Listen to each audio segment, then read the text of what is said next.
క్రీస్తు నామంలో మీకు వందనములు తెలియపరుస్తున్నాను. అందరూ బాగున్నారా? మీరు ఎప్పుడు కూడా బాగుండాలని దేవుణ్ణి కోరుకుంటున్నాను. మన ఛానల్ గురించి అందరికి తెలియపరచండి. మీరు సబ్స్క్రైబ్ చేసుకొని కామెంట్ రూపంలో మాకు తెలియపరచండి. ఏవైనా ప్రశ్నలు ఉన్నట్లుగా అయితే మమ్మల్ని అడగండి. ఖచ్చితంగా వాక్యానుసారంగా మేము మీకు జవాబునిచ్చే ప్రయత్నం అయితే చేస్తాం. ఈరోజు ఒక విశేషమైనటువంటి ప్రశ్న అనేక మంది నన్ను అడుగుతున్నారు. ఏమని అడుగుతున్నారంటే, స్త్రీలు సంఘంలో వాక్యాన్ని బోధించవచ్చా అని అనేక మంది అడిగారు. అనేక సార్లు అనేక మందికి తెలియపరిచాను, నాకు తెలిసిన ప్రతి ఒక్కరికి కూడా. అయినప్పటికీ కూడా మరలా మరలా అడుగుతున్నారు. వాక్యము ద్వారా ఈరోజు మరలా మీ ముందుకు రావడం జరిగింది. ఈరోజు సంఘాలలో స్త్రీ వాక్యాన్ని బోధించవచ్చా? ఒకవేళ బోధిస్తే సంఘంలోను బోధించాలా? స్త్రీల మధ్య బోధించాలా? పిల్లల మధ్య బోధించాలా? కుటుంబంలోను బోధించాలా? వీధిలోను బోధించాలా? ఎక్కడ ఒక స్త్రీ వాక్యాన్ని బోధిస్తే విలువ ఉంటుంది, వాల్యూ ఉంటుంది? యేసుక్రీస్తు వారు ఎక్కడ బోధించమన్నారు? నేడు అనేక మంది స్త్రీలు ఎక్కడ బోధిస్తున్నారు అనే విషయాలను తెలుసుకునే ప్రయత్నం అయితే మనం చేద్దామండి. ఈరోజు కొంతమంది ఏమంటారంటే, స్త్రీ వాక్యాన్ని బోధించకూడదని కొంతమంది అంటారు. మరొక కొంతమంది ఏమంటారంటే, లేదు, స్త్రీ వాక్యాన్ని బోధించవచ్చు అని మరికొంతమంది అంటారు. ఈరోజు క్రైస్తవములో 2 వర్గాలకు చెందినటువంటి వాళ్ళున్నారు. ఒక వర్గానికి చెందినటువంటి వాళ్ళు స్త్రీ వాక్యాన్ని బోధించవచ్చు సంగమంలో అంటారు. మరొక వర్గానికి చెందినటువంటి వాళ్ళు స్త్రీ వాక్యాన్ని బోధించకూడదు అంటారు. అయితే ఈరోజు దేవుడు వాక్యము ద్వారా మనకేం తెలియపరచాలి అనుకున్నాడో వాక్యం నుంచి తెలుసుకునే ప్రయత్నం మనం చేద్దాం. మొదటిగా తిమోతి రాసినటువంటి మొదటి పత్రిక 2వ అధ్యాయము 11వ వచనం నుంచి చూసే ప్రయత్నం చేద్దాం. తిమోతి రాసినటువంటి మొదటి పత్రిక 2వ అధ్యాయము 11వ వచనం నుంచి చూసే ప్రయత్నం మనం చేద్దాం. స్త్రీ గురించి దేవుడు ఏం రాయించాడు? స్త్రీలు మౌనంగా ఉండి పూర్ణ విధేయతతో నేర్చుకొనవలెను. అంటే పౌలు గారు తెలియపరుస్తున్నాడు. ఏం తెలియపరుస్తున్నారు అంటే, స్త్రీ ఎలా ఉండాలంట? మౌనంగా ఉండి, మౌనముగా ఉండి, మౌనముగా ఉండి సంపూర్ణ విధేయతతో నేర్చుకొనవలెను. చూశారా? పౌలు గారు తెలియపరుస్తున్నాడు. సంపూర్ణమైనటువంటి విధేయత చూపించాలి. ఎవరికి విధేయత చూపించాలి? భర్తకు విధేయత చూపించాలి, సంఘానికి విధేయత చూపించాలి, కుటుంబంలో విధేయత కలిగి ఉండాలి. ఇప్పుడు భర్తకు, సంఘముల్లో, అదేవిధంగా కుటుంబంలో విధేయత కలిగి సంపూర్ణమైనటువంటి విధేయత. మరి సంపూర్ణమైనటువంటి విధేయత కలిగి ఏం చేయాలంటుంది ఇక్కడ వాక్యము అంటే, చూడండి మరొకసారి ఆ వచనాన్ని. స్త్రీలు మౌనముగా ఉండి సంపూర్ణ విధేయతతో నేర్చుకొనవలెను. ఏం నేర్చుకోవాలి? ఏం నేర్చుకోవాలి అంటే, నేర్చుకోవాలి అని రాయబడింది కానీ బోధించాలి అని రాయబడలేదే. వాక్యాన్ని చెప్పాలి అని రాయబడలేదే.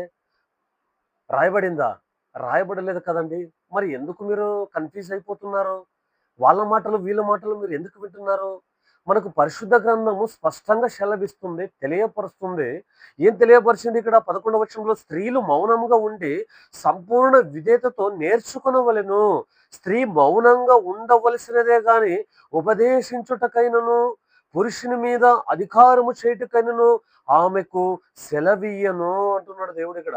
అంటే ఉపదేశించడానికి, ఉపదేశించడానికి, వాక్యాన్ని బోధించడానికి, సంఘంలో వాక్యాన్ని బోధించడానికి సెలవియ్యను అంటున్నాడు దేవుడు.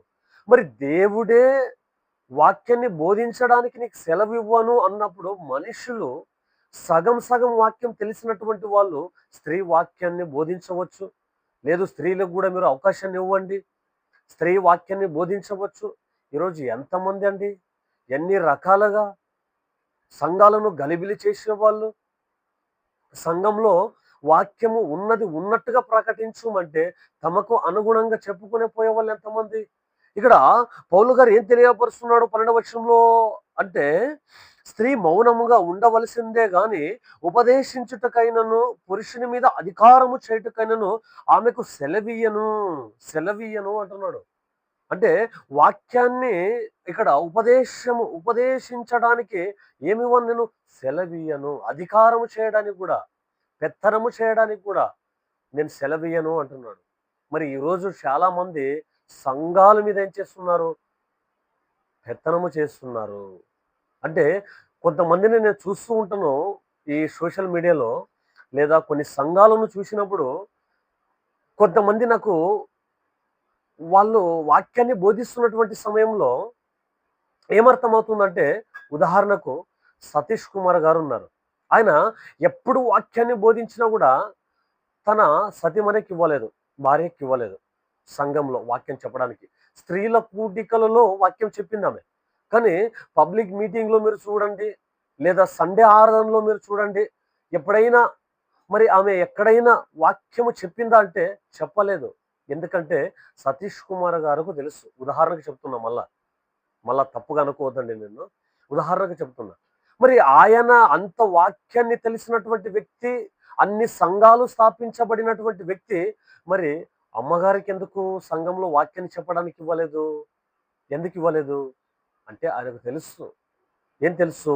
మౌనంగా ఉండాలి, నేర్చుకోవాలి, విధేయత చూపించాలి, పెత్తనము చేయడానికి గాని వీల్లేదు. కాబట్టి ఆయనకు తెలుసు కాబట్టి ఆయన తన సంఘాలలో వాక్యాన్ని బోధించడానికి అవకాశం ఇవ్వలేదు. మరి ఎక్కడ ఆయన అవకాశం ఇస్తాడు అంటే, స్త్రీల కూడికలో అమ్మగారు మీరు బోధించండి అంటాడు. స్త్రీల కూడికలో ఆమె కూడా బోధించింది. మరి ఆయనకు తెలిసినటువంటి విషయాలు మిగతా వాళ్ళకి తెలీదా? అంటే ఉదాహరణ తీసుకొచ్చా, మళ్ళా మీరు తప్పుగా అనుకోవద్దండి. మరొకసారి జ్ఞాపకం చేస్తున్నా. అంటే ఇక్కడ ఏం చూస్తున్నాం మనము? ఉపదేశించడానికి సెలవీయలేదు అన్నాడు కదండీ దేవుడు. మరి సెలవిచ్చాడా? సెలవియ్యలేదు. అధికారం చేయడానికి కూడా సెలవివ్వలేదు. ఇప్పుడు వాక్యాన్ని మనకు ఏం సెలవిస్తుంది? నువ్వు ఖండించు, గద్దించు, బుద్ధి చెప్పు అంటుంది వాక్యం. ఖండించాలి. ఖండిస్తారా? బుద్ధి చెప్పాలి. బుద్ధి చెప్పుతారా? మరి ఖండించలేనటువంటి స్థితిలో ఉండి, బుద్ధి చెప్పలేనటువంటి స్థితిలో ఉండి, హెచ్చరించలేనటువంటి స్థితిలో ఉండి, మేము గూడా అందరు సరిగా వాక్యాన్ని బోధిస్తాము అంటే ఎలా? ఒప్పుకుంటుందా వాక్యము దీనికి? బైబిల్ సమర్థిస్తుందా? సమర్థించదు కదా బైబిలు. అంటే ఇక్కడ ఏం చూస్తున్నాం మనము? అంటే పౌలు గారు ఏ విషయాన్నైతే తెలియపరిచారో 12వ వచనంలో, స్త్రీ మౌనముగా ఉండవలసిందే గాని ఉపదేశించుట ఉపదేశించుటకైనను, పురుషుని మీద అధికారము చేయుటకైనను ఆమెకు సెలవీయను. ఆమెకేమివ్వడంట? సెలవీయను. స్పష్టంగా తెలుసు. ఎవరికి ఎవరికి సెలవియ్యలేదు? ఆమెకు సెలవివ్వలేదు. స్త్రీకు సెలవివ్వలేదు. వాక్యాన్ని సంఘంలో బోధించడానికి సెలవియ్యలేదు. మరి చెప్తున్నా మరొకసారి.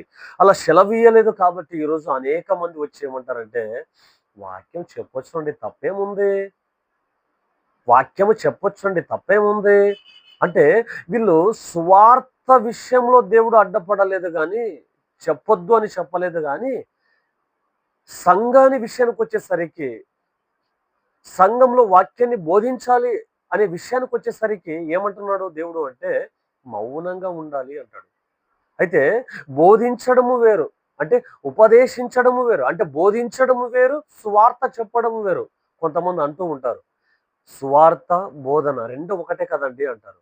మరి సువార్త, బోధన 2 ఒకటే అంటే బైబిల్ ఏమన్నది? మీరు అనేక మంది బోధకులు కావద్దు అన్నది గాని, సువార్థికులు కావద్దు అనలేదే. చూడండి లాజిక్ మిస్ అయిపోతున్నారు ఈరోజు. అంటే లాజిక్ మిస్ అయ్యి వీళ్ళేమంటున్నారంటే, అంటే 2 ఒకటే కదా! 2 ఎలా ఒకటవుతాయి? 2 వేరు వేరు కదా! బోధించడము వేరు, సువార్త చెప్పడము వేరు. మరి ఈరోజు అనేక మంది బోధించడము అంటే ఏంటి? సువార్త చెప్పడము అంటే ఏంటి? అంటే 2 ఒకటే అనుకుంటారు. సువార్త చెప్పడము అంటే నువ్వు వెళ్తావు, ఎక్కడైనా చెప్పగలుగుతావు, ఎప్పుడైనా చెప్పగలుగుతావు. కానీ బోధించడం అలా కాదు కదా! బోధించడం వేరే కదా! మరి బోధించడము వేరైనప్పుడు సువార్త ఎవరికైనా చెప్పుతావు, ఎక్కడైనా చెప్పుతావు, ఎంతమందికైనా చెప్తావు. వాళ్ళని దేవునిలో నువ్వు నిలవబడిపిస్తావు. దేవుని కొరకు ఆ వ్యక్తులు దేవుని దగ్గరకు వచ్చే విధంగా చేస్తావు. కానీ బోధించలేము మనము. సువార్త అయితే ప్రకటించగలవు నువ్వు. కానీ బోధించే విషయానికి వచ్చేసరికి అది కాపరికి సంబంధించినటువంటి విషయము, అది సేవకునికి సంబంధించినటువంటి విషయము, అది సంఘానికి సంబంధించినటువంటి విషయము. ఈ విషయము తెలియక అనేక మంది ఏమంటున్నారంటే, నాకు ఈ మధ్యన చూస్తున్న కొంతమందిని, సేవకులుగా ఉన్నటువంటి వాళ్ళు వాక్యం చెప్పకుండా తమ భార్యలు కూడా వాక్యం చెప్పిస్తున్నారు ఈరోజు అనేక సంఘాల్లో, అనేక సంఘాల్లో. మరి ఆ వ్యక్తికి విషయం తెలీదా?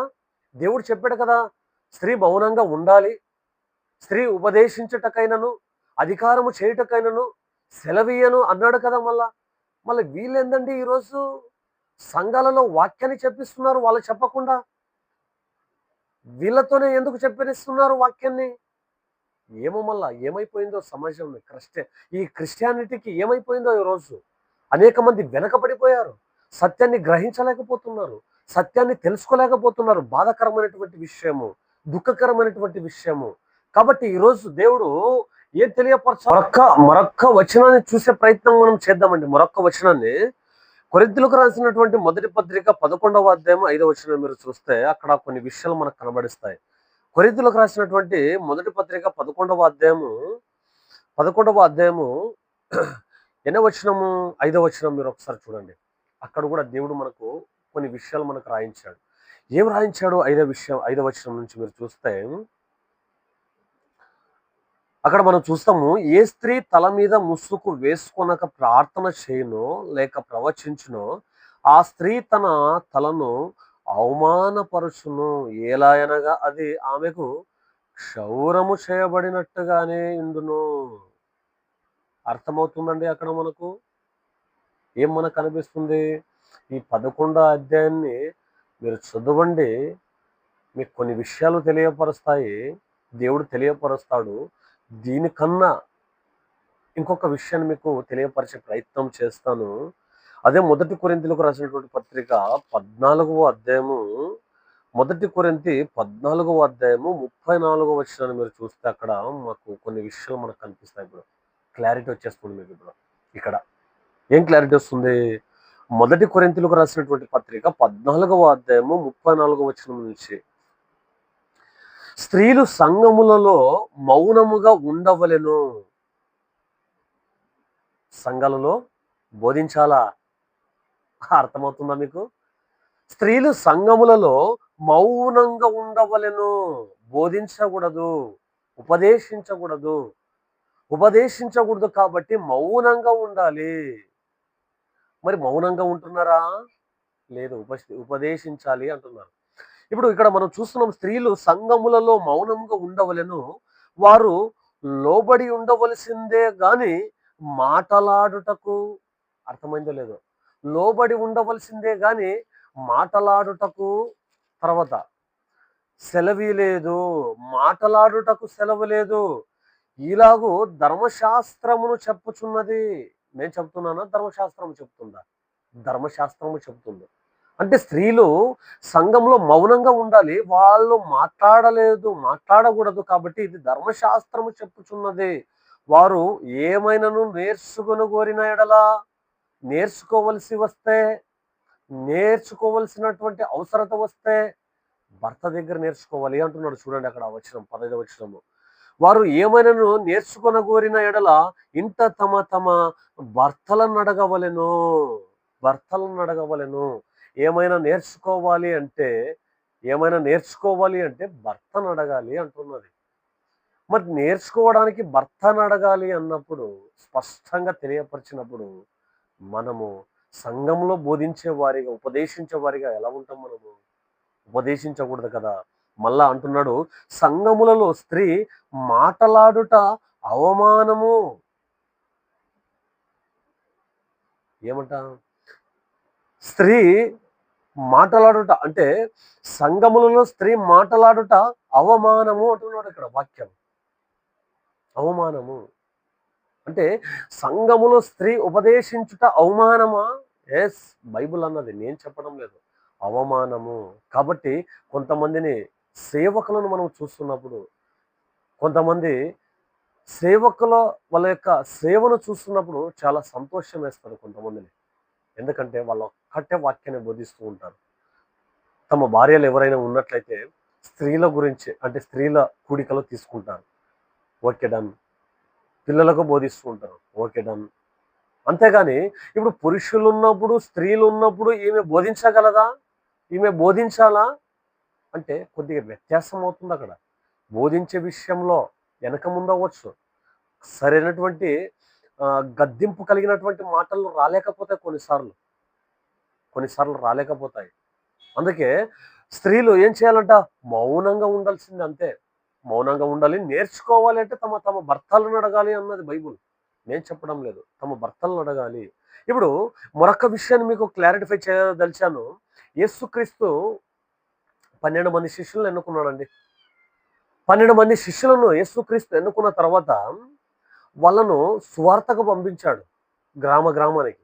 అలా సువార్తకు పంపించిన తర్వాత ఒక 70 మందిని ఒకసారి, మరొకసారి శిష్యులను ఇలా సువార్తకు పంపించి, గ్రామాలకు పంపించి వాక్యాన్ని బోధించే విధంగా చేశాడు.